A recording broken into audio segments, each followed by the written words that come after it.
Thank you very much, Helder. Thank you, everybody, for listening very intently to those presentations. It's now your turn. Please do let me know if you have a question for our panelists. We'll take a few at a time. Yes, and if you could introduce yourselves as well. Yeah, my name's John Gibb. I'm retired. I've worked in development for a long time. Thanks. Thanks, Helder. I found your presentation very interesting. Thank you very much. There are 2 points. SDG 16, can you just go back to that? Is it easy to find? If it isn't, not to worry. Yes. But to me, it looks like it's the problem we're all facing is there's going to be a financing gap. The only way it's going to be filled is by developing countries stepping up to the plate and actually devoting more of their own resources to the welfare of their own people. And this is something which development has just walked by for the last 20 or 30 years, always making excuses. And quite a number of those were actually rehearsed in some of the earlier presentations. Same old stuff, and it won't change. And by 2030, you can forget it unless people start to really take a hard look. Now, when I saw SDG 16, I thought that was really interesting. That, I think, is the challenge for governments. You give it to them, and you say to them, how are you going to do this? How are you going to do this?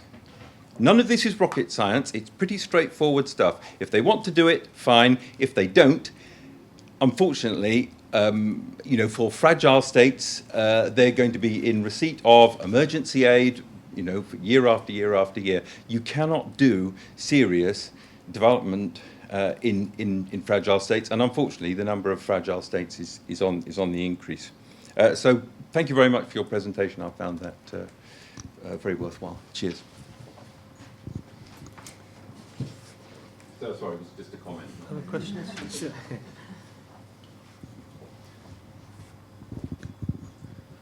Hi, Marcus Cox here from Addis Applied Knowledge. I have a question, I guess to Helder, but perhaps also for the other panelists as well. One sometimes reads the opinion in the literature that we may be sort of overloading fragile states by expecting them to assume the full burden of service delivery, and that we should be looking at service delivery models that include civil society and the private sector with the state in a sort of a regulatory role rather than a monopoly service provider. Is that something that the G7 plus group of states have discussed? Do your member countries generally in favour of that as an idea?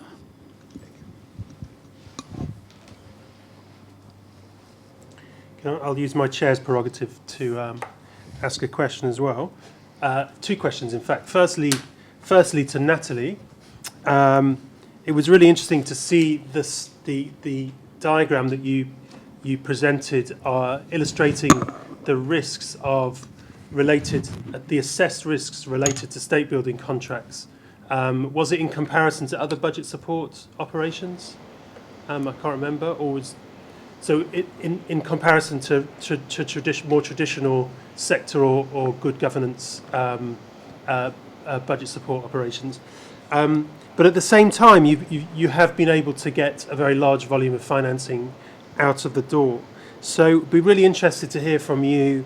How is it that you've been able to make the case to member states to support those programs despite the risks, and what are the factors that have really made the difference? What arguments, what criteria, what contextual factors have made the difference in persuading member states to back those very large programs despite the large risks involved? And secondly, I wanted to ask a question to Helder. How do you assess the current situation with the Addis Ababa financing for development talks? What we hear is that there is currently a problem in trying to signpost and flag the challenges facing specific vulnerable groups of developing countries. That it's a process in which the G77 is very strong and wanting to hold a very strong collective line. And there has been some opposition to identifying commitments that relate to very specific groups of vulnerable countries, for example, least developed countries and fragile states. So what do you see are the prospects of getting something really ambitious on fragile states out of that process? It'd be good to hear from you on that. Go on, we'll take, Helder, you went last, so you can go first in responding. Thank you. I'll respond first for your question, Gideon. At the moment, a lot of people are talking about the financing gap. They're talking about, according to your report and also some other versions that we heard, is about 70 to 80 billion dollars for fragile states. But you ought to understand that nowadays, in the middle of these prosperity measures faced by a lot of our donors in the Northern Hemisphere and also our emerging donors with the likes of China, Brazil, South Africa, and others, Turkey, there is a kind of like protracted negotiation going on within the United Nations corridor. But I believe that when they go to Addis Ababa, at some point they will have to ask some questions. In particular, be prepared that the southern countries will ask the northern countries, where is your commitment of this 0.7% of GNI to developing countries? This is something that has been ongoing over the past few years, and this, I believe, will come up again by southern countries will pose this question to our northern hemisphere colleagues. So I don't have an answer for that, but this is something that I heard, that in the spirit of goal number 17, means of implementation, this is about the commitment by our development partners. But when it comes to this position of G77 plus China, I have to say this, that in the couple of years ago when we met, well, G7 plus came into life, an emergency, when we briefed the outgoing chair of the G77, that was an Algerian ambassador, and you know what? His impression to the G7 plus, he said this: you are coming to, you are regrouping yourself and to come together to ask for more money, aren't you? I said, no, we defeated the agreement because we are not in a business of getting together to ask for more money. Because in his view, he said that what I heard is that you're going to skew the resources coming from our development partners. Instead of channeling to the middle-income countries, the money will be channeled to the fragile states now. And for us, I said, we are not in the business of asking for more money. The level of assistance that you have provided to us, that's how you're going to make it more effective. That's all we're asking for. Because, as you said, aid has not been very effective. That's why the fragile states came up together in Busan and are looking for a new framework, new paradigm. That's why, together with our international partners, we call for the New Deal for engagement in fragile states. Again, that New Deal also, right now, over the period of three years now in operation, we have a mixed result. There are some good stories to tell, but there are some challenges as well faced by both development and fragile states countries.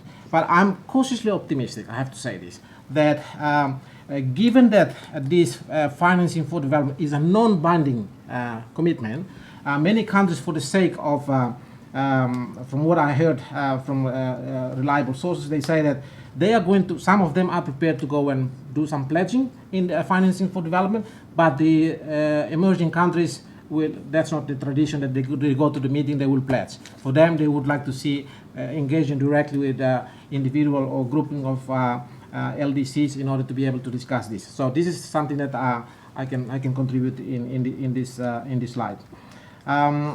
For the question from Marcus, very good question, thank you. Yes, it seems to be that the case that we are overwhelming the fragile state. There is too much expectation for fragile states to deliver the service. But again, as you can see, the vicious cycle that I had is. Now, the question among the G7 plus member states, we discussed it, how we force the vicious cycle to turn into the virtuous cycle of peace, development, and prosperity. The case of Guinea-Bissau is a classic one. It's a vicious cycle that happens over the past 12 years. Now the country is now moving forward. So this is the situation. And in March, they had a biggest donors meeting in Brussels, organized by the European Union and the UNDP, and they pledged 1.1 billion US dollars in order to rebuild Guinea-Bissau. Just a year ago, not many people thought about Guinea-Bissau. It's a lost cause because EU provided sanctions, African Union provided sanctions, regional organizations, ECOWAS provided sanctions, and everybody thought that Guinea-Bissau is a lost cause. But in the end, because of the collective views of civil society, international solidarity movement, and they brought together the country back into elections, and then finally the country is moving in terms of peace building and state building. So again, the continuing challenges faced by the G7+, but I do hope that they have the dignity. Sometimes countries, when they come to the international meetings, they tend not to talk. You know why? Because their culture precludes them to do so. But among themselves, when they meet, they are very proactive. They really wanted to move out from fragile situations and move into resilience with the help of our civil society, of course, and the private sector and other relevant stakeholders. I hope this answers your question. Thank you. Last point to Mr. John Gibb. Yes, the challenge for the government on goal number 16. The actual word of goal number 16 says this, if I may quote: promote peaceful and inclusive societies for sustainable development, provide access to justice for all, and build effective, accountable, and inclusive institutions at all levels. That's end of quote. That's what the actual goal number 16 says. Now, for the perspective, from the perspective of G7+, what we view is this: that over the past 15 years, we missed the boat. You know why? Because MDG, the way it is structured, you don't factor in peace and security in the MDG over the past 15 years. And no single country, G7+ country, let alone, I'm just saying 20 countries, but there are other, even developing countries, they are not achieving MDGs. And why? Because the MDG is non-binding commitment. So what I'm saying is that because we didn't achieve this, so the next 15 years, we are committed to do this. And that's why in the last slide I mentioned that in the next ministerial meeting, we are going to get together, and there are some early signs of positive here, that some countries want to take it to the parliament in order to monitor this building peaceful societies, promote institutions, effective and capable institutions. Already, there are already some countries already thought, in order to be able to prepare for the next 15 years to monitor. Of course, this will embed into the national development program, for sure. But this is the ongoing situation, and we just wait until whatever comes in September 2015. Thank you, Hilda. Simon, do you want to? Just some comments from John, just to pick out your point. I mean, just taking Liberia, I mean, I feel slightly embarrassed mentioning Liberia, not talking about Ebola, but obviously the team's been there throughout the crisis. I mean, the budget in Liberia last year was $660 million, or the equivalent of that. This year it's 600 million. I mean, Ebola's had a dramatic effect both on it and making an impact on Liberia's revenue capability or revenue earnings, and also then the impact on terms of the additional requirements that will be needed to rebuild health and other facilities.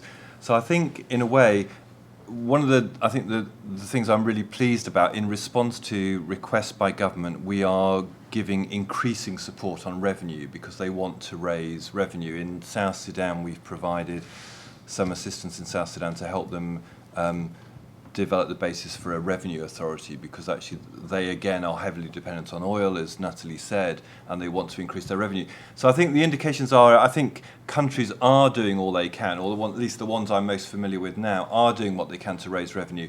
But that said, I mean, I would sort of commend the ODI report, slightly plugging an ODI publication, but I mean, what it says there, and I mean, the figures are just, I suppose, indicative, but the headline figures are, one of the things that the ODI report recommends is a social compact, which is something about social protection, something about very basic health, something about very basic education. And the numbers you can obviously argue about.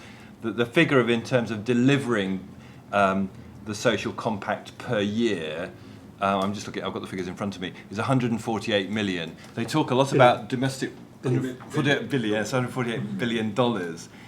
They talk about more to be done by domestic resource mobilisation, etc., etc. But they estimate a financing gap of 84 billion. So if you want to meet the requirements of a basic provision of healthcare, education, there's no substitute, I think, for international public finance. But of that 84 billion, 73 billion is in fragile states. So you could, being slightly simplistic about it, there's a bunch of countries that can just about get there themselves. But the countries that aren't going to make it by themselves are fragile states. And and the illustration from Liberia, just in terms of the last 12 months, is that they were doing well, but they got hit for six. And I suppose the nature of fragile states is they get hit for six. Some of it you could say is self-imposed. In some cases it may be, but in other cases it isn't. And I think there's the injunction or the compulsion in the ODR report is that the international community needs to do more itself, but also there's more that fragile states and other countries can do themselves as well. And I think what we are trying to do is, if you like, invest in investing. There's some things we can do in terms of TA and targeted TA to make countries to help them do better. Just in terms of Marcus's point, it's funny that sometimes there are just really small, tiny things that are just sensible things to do. So one of the things one of my last trips to South Sudan, I was really impressed by, and you might think this is just such a tiny thing, it's almost irrelevant, and there's obviously huge contention between civil society and the government and lots of problems there. But one of the things the government is trying to do in actually South Sudan is harmonise the salary scales paid in health, government, and other sectors. Now, in one sense, you think, well, is that a big deal? But what it does, it just evens out the relationships. Because one of the problems often in countries, South Sudan and others, is NGOs pay differential rates, government pays lower rates, government staff go to NGO facilities, and people move about. So just harmonising the pay rates, I just thought that is just a very sensible thing to do. So I think there is a need for partnership between different sectors, whether it's the private, the NGO sector, or government. But there are some sensible things that can be done, and they are being done. Whether that means that government takes over the whole sector, I don't think they will. But at least it just seems to be a sensible thing to do to get parity between the sectors. And that, there are sensible things that could be done like that. So it's only a partial answer to your question, but I just think that's a sensible thing. I don't know if, Gideon, you've got Natalie wants to come in, I don't know. Yep, I wanted to bring in, we'll have another round. I wanted to bring in Natalie on the question of how you've been able to make the case with member states to support this instrument ambitiously. And are there any lessons for making the case for other governments to scale up their support to fragile states? Yes, I think that you asked me also to clarify the diagram and the risk comparison. So yes, I confirm so that the comparison of risk was between the different type of budget support. Right? So the sector reform contract and the good governance and development contract, which are devoted to more program with fundamental value preconditions. So this is why the risk is less important compared to the state building contract. Yes, how to make the member states to collaborate with us. I think really that the key words, this is quick, comprehensive and coordinated response, and that's clear that this type of contract and budget support operation couldn't work without the support of the member states, especially because, as you mentioned, most of them are quite important in terms of financial amount, because we need to get a strong response to get results in terms of short-term stabilization. Most of the time we are also front-load, so we are the first to come with more or less in the same time of IMF. So we need to come with a very substantial first tranche. In some countries, we have some countries like Burundi, Madagascar, which are orphans of aid. So we have very few over donors. So this is why we need to have a substantial response. So again, the coordination of the field, the assessment with shared assessment with the member states, the good coordination, joint mission. most of the time we try to have a joint mission with some of our donors, even at the stage of just the identification of the possibility to go ahead with a state building contract, to share not only the assessment, but also to see what will be, how we will organize the policy dialogue. So if we work more on the internal control standard and the PFM, some of our donors will work more on the DRM, domestic revenue mobilization, as Simon mentioned. This is something that we need to start even at the stage of the stabilization. This is really step by step something on which we need to work straight away by limiting the exemption and to see what should be the sequencing of the reform on this issue, which has to be embarked in the design of the program at the first stage. So. Yes, why the cost of non-intervention, which is something that we need also to discuss and assess with the member states, and that we do. And this is certainly why in some countries there was no doubt that there was no other possibility to, even if the risk was very high. Remember 2013, Mali, Central African Republic, I think that the discussion was, yes, of course, in terms of conditionality, design of a program, we had a lot of discussion with the member state, but with the decision to go ahead, there was no discussion because everybody agreed that we needed to go ahead. In the country where we are more or less alone to go ahead, and Madagascar and Guinea-Bissau, Burundi, this is also we have also the support of the member states. And we try to see how we could combine the different modalities of support. So I think that what has been mentioned by Simon, the capacity development, technical assistance, which is really also a key issue where we can coordinate with the member state to get an expertise, to use the expertise of the member state in certain components and fields of the program, which is also a good opportunity of coordination and to work together. So far, I would say that how to convince the member state, because of the result that we have with this type of program, it hasn't been too difficult. Okay, thank you, Natalie.